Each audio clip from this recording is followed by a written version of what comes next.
Hello again, and welcome back to the Oz Book series. You can call me Pat, and Annabelle is here with us, but she's been through a lot today, so she's just like relaxing. Um, well, she looks really cute, so we're just gonna let her rest and listen to chapter 12, which is The Search for the Wicked Witch. Hope you enjoy the chapter. The soldier with the green whiskers led them through the streets of the Emerald City until they reached the room where the guardian of the gates lived. This officer unlocked their spectacles to put them back in his great box, and then he politely opened the gate for our friends. "Which road leads to the Wicked Witch of the West?" asked Dorothy. "There is no road," answered the guardian of the gates. "No one ever wishes to go that way." "How then are we to find her?" inquired the girl. "That will be easy," replied the man. "For when she knows you are in the country of the Winkies, she will find you and make you all her slaves." "Perhaps not," said the Scarecrow, "for we mean to destroy her." "Oh, that is different," said the guardian of the gates. "No one has ever destroyed her before, so I naturally thought she would make slaves of you, as she has of the rest. But take care, for she is wicked and fierce, and may not allow you to destroy her. Keep to the west where the sun sets, and you cannot fail to find her." They thanked him and bade him goodbye, and turned towards the west, walking over fields of soft grass dotted here and there with daisies and buttercups. Dorothy still wore the pretty silk dress she had put on in the palace, but now, to her surprise, she found it was no longer green, but pure white. The ribbon around Toto's neck had also lost its green color and was as white as Dorothy's dress. The Emerald City was soon left far behind. As they advanced, the ground became rougher and hillier, for there were no farms nor houses in this country of the West, and the ground was untilled. In the afternoon, the sun shone hot in their faces, for there were no trees to offer them shade, so that before night Dorothy and Toto and the lion were tired, and lay down upon the grass and fell asleep, with the woodman and the Scarecrow keeping watch. Now the Wicked Witch of the West had but one eye, yet that was as powerful as a telescope, and could see everywhere. So as she sat in the door of her castle, she happened to look around and saw Dorothy lying asleep with her friends all about her. They were a long distance off, but the Wicked Witch was angry to find them in her country. So she blew upon a silver whistle that hung around her neck. At once there came running to her from all directions a pack of great wolves. They had long legs and fierce eyes and sharp teeth. "Go to those people," said the witch, "and tear them to pieces." "Are you not going to make them your slaves?" asked the leader of the wolves. "No," she answered. "One is of tin and one is of straw. One is a girl and another a lion. None of them is fit to work, so you may tear them into small pieces." "Very well," said the wolf, and he dashed away at full speed, followed by the others. It was lucky the Scarecrow and the Woodman were wide awake and heard the wolves coming.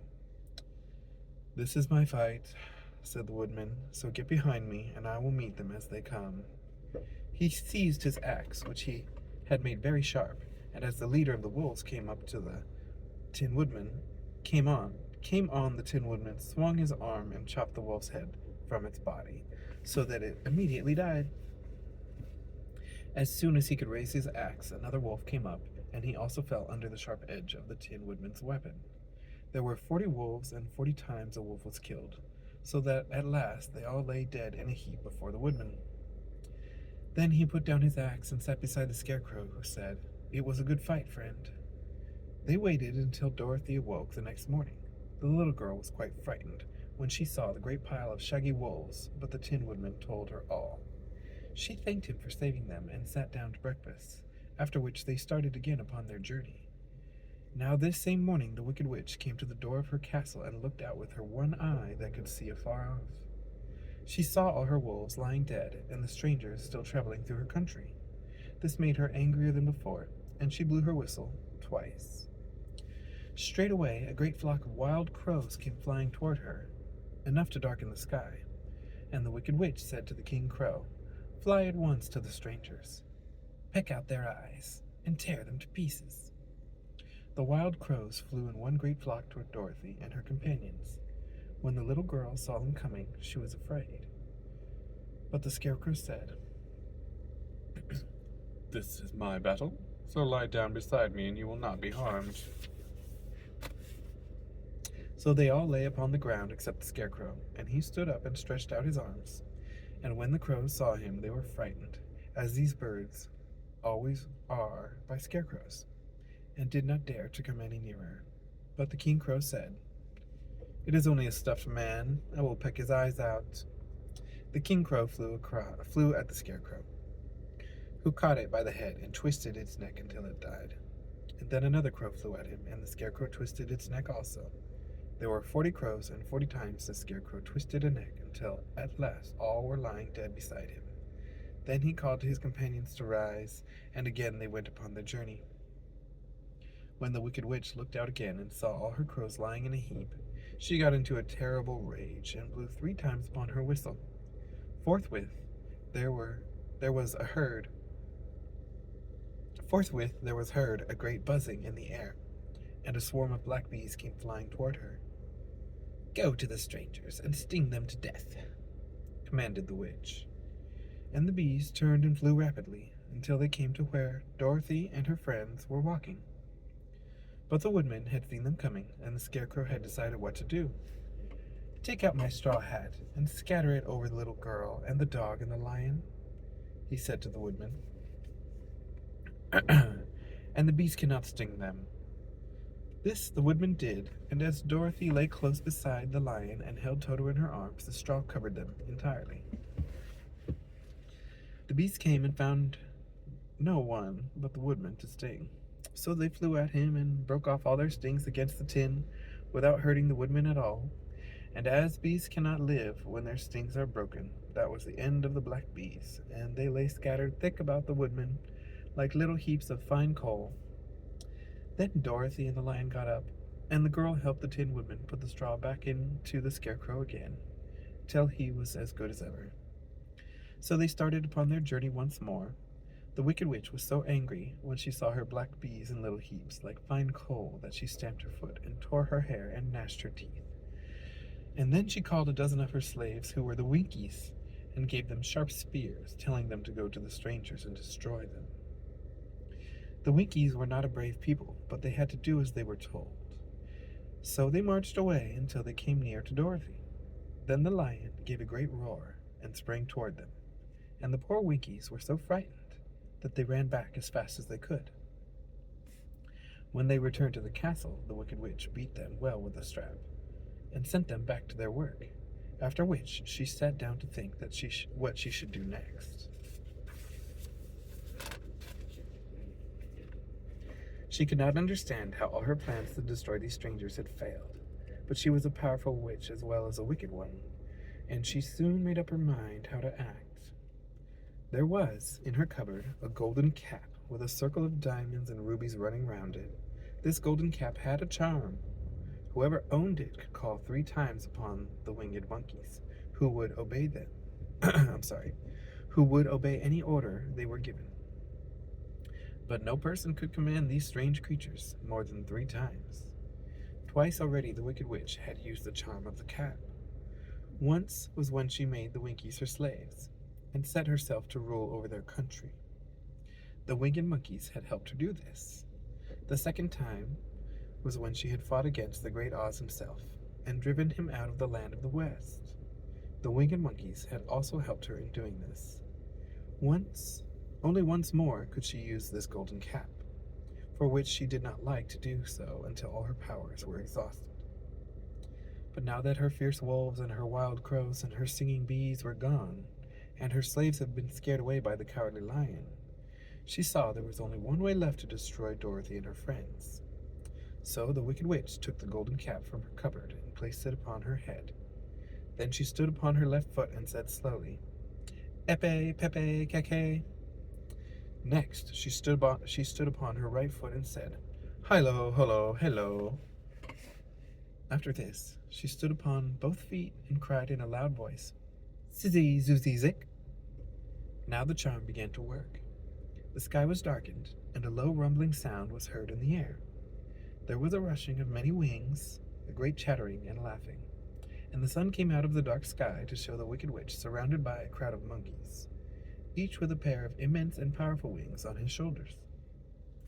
One, much bigger than the others, seemed to be their leader. He flew close to the witch and said, "You have called us for the third and last time. What do you command?" "Go to the strangers who are within my land and destroy them all except the lion," said the Wicked Witch. "Bring that beast to me, for I have a mind to harness him like a horse and make him work." "Your commands shall be obeyed," said the leader. And then, with a great deal of chattering and noise, the winged monkeys flew away to the place where Dorothy and her friends were walking. Some of the monkeys seized the Tin Woodman and carried him through the air until they were over a country thickly covered with sharp rocks. Here they dropped the poor woodman, who fell a great distance to the rocks, where he lay so battered and dented that he could neither move nor groan. Others of the monkeys caught the Scarecrow, and with their long fingers pulled all of the straw out of his clothes and head. They made his hat and boots and clothes into a small bundle and threw it into the top branches of a tall tree. The remaining monkeys threw pieces of stout rope around the lion and wound many coils about his body and head and legs, until he was unable to bite or scratch or struggle in any way. Then they lifted him up and flew away with him to the witch's castle, where he was placed in a small yard with a high iron fence around it, so that he could not escape. But Dorothy they did not harm at all. She stood with Toto in her arms, watching the sad fate of her comrades and thinking it would soon be her turn. The leader of the winged monkeys flew up to her, his long hairy arms stretched out and his ugly face grinning terribly. But he saw the mark of the good witch's kiss upon her forehead and stopped short, motioning the others not to touch her. "We dare not harm this little girl," he said to them, "for she is protected by the power of good, and that is greater than the power of evil. All we can do is to carry her to the castle of the Wicked Witch and leave her there." So, carefully and gently, they lifted Dorothy in their arms and carried her swiftly through the air until they came to the castle, where they set her down upon the front doorstep. Then the leader said to the witch, "We have obeyed you as far as we were able. The Tin Woodman and the Scarecrow are destroyed, and the lion is tied up in your yard. The little girl we dare not harm, nor the dog she carries in her arms. Your power over our band is now ended, and you will never see us again."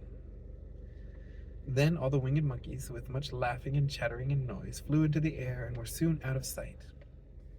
The Wicked Witch was both surprised and worried when she saw the mark on Dorothy's forehead, for she knew well that neither the winged monkeys nor she herself dare hurt the girl in any way. She looked down at Dorothy's feet, and seeing the silver shoes, began to tremble with fear, for she knew what a powerful charm belonged to them. At first the witch was tempted to run away from Dorothy, but she happened to look into the child's eyes and saw how simple the soul behind them was, and that the little girl did not know of the wonderful power the silver shoes gave her. So the Wicked Witch laughed to herself and thought, "I can still make her my slave, for she does not know how to use her power." Then she said to Dorothy harshly and severely, "Come with me, and see that you mind everything I tell you, for if you do not I will make an end of you, as I did of the Tin Woodman and the Scarecrow." Dorothy followed her through many of the beautiful rooms in her castle until they came to the kitchen, where the witch bade her clean the pots and kettles and sweep the floor and keep the fire fed with wood. Dorothy went to work meekly, with her mind made up to work as hard as she could, for she was glad the Wicked Witch had decided not to kill her. With Dorothy hard at work, the witch thought she could go into the courtyard and harness the cowardly lion like a horse. It would amuse her. She was sure to make him draw her chariot wherever she wished to go to drive. But as she opened the gate, the lion gave a loud roar and bounded at her so fiercely that the witch was afraid, and ran out and shut the gate again. "If I cannot harness you," said the witch to the lion, speaking through the bars of the gate, "I can starve you. You shall have nothing to eat until you do as I wish." So, after that, she took no food to the imprisoned lion, but every day she came to the gate at noon and asked, "Are you ready to be harnessed like a horse?" And the lion would answer, "No. If you come into this yard, I will bite you." The reason the lion did not have to do as the witch wished was that every night, while the woman was asleep, Dorothy carried him food from the cupboard. After he had eaten, he would lie down on his bed of straw, and Dorothy would lie beside him and put her head on his soft, shaggy mane, while they talked of their troubles and tried to plan some way to escape. But they could find no way to get out of the castle, for it was constantly guarded by the yellow Winkies, who were the slaves of the Wicked Witch and too afraid of her not to do as she told them. The girl had to work hard during the day, and often the witch threatened to beat her with the same old umbrella she always carried in her hand. But in truth, she did not dare to strike Dorothy because of the mark upon her forehead. The child did not know this, and was full of fear for herself and Toto. Once the witch struck Toto a blow with her umbrella, and the brave little dog flew at her and bit her leg in return. The witch did not bleed where she was bitten, for she was so wicked that the blood in her had dried up many years before. Dorothy's life became very sad as she grew to understand that it was that it would be harder than ever to get back to Kansas and on time again. Sometimes she would cry bitterly for hours with Toto sitting at her feet and looking into her face, whining dismally to show how sorry he was for the little mistress. Toto did not really care whether he was in Kansas or the Land of Oz, so long as Dorothy was with him. But he knew the little girl was unhappy, and that made him unhappy too. Now the Wicked Witch had a great longing to have for her own the silver shoes which the girl always wore. Her bees and her crows and her wolves were lying in heaps and drying up, and she used all the power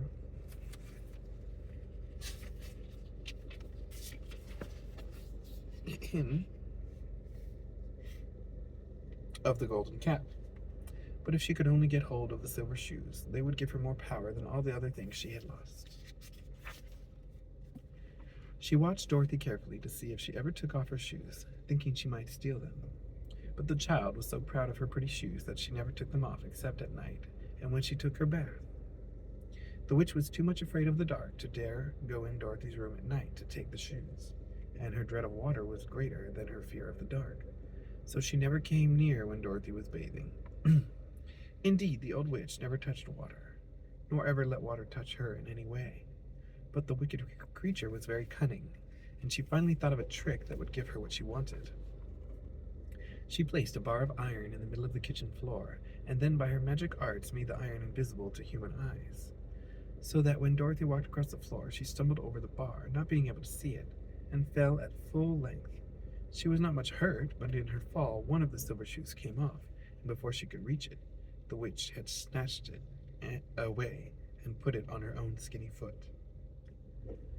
The wicked woman was greatly pleased with the success of her trick, for as long as she had one of the shoes, she owned half the power of their charm, and Dorothy could not use it against her, even had she known how to do so.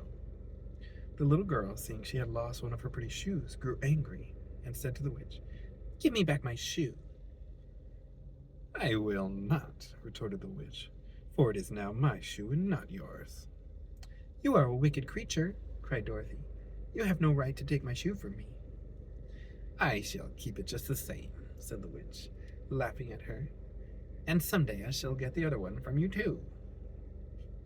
This made Dorothy so very angry that she picked up the bucket of water that stood near and dashed it over the witch, wetting her from head to foot.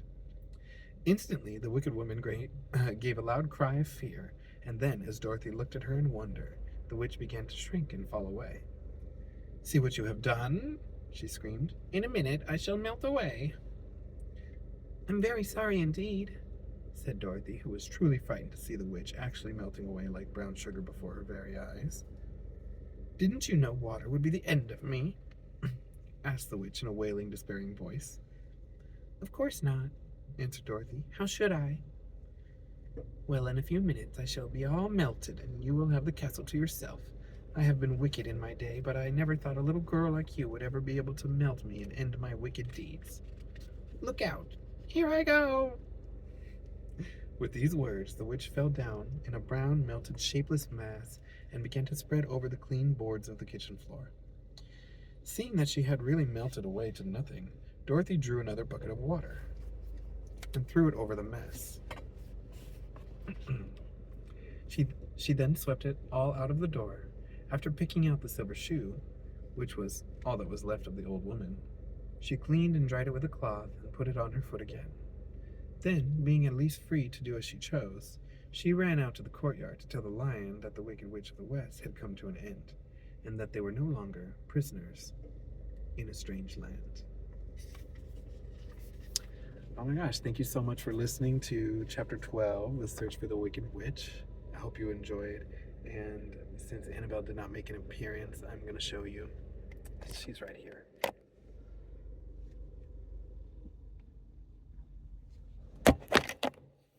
Anyway, thanks for listening to Chapter 12. Take care.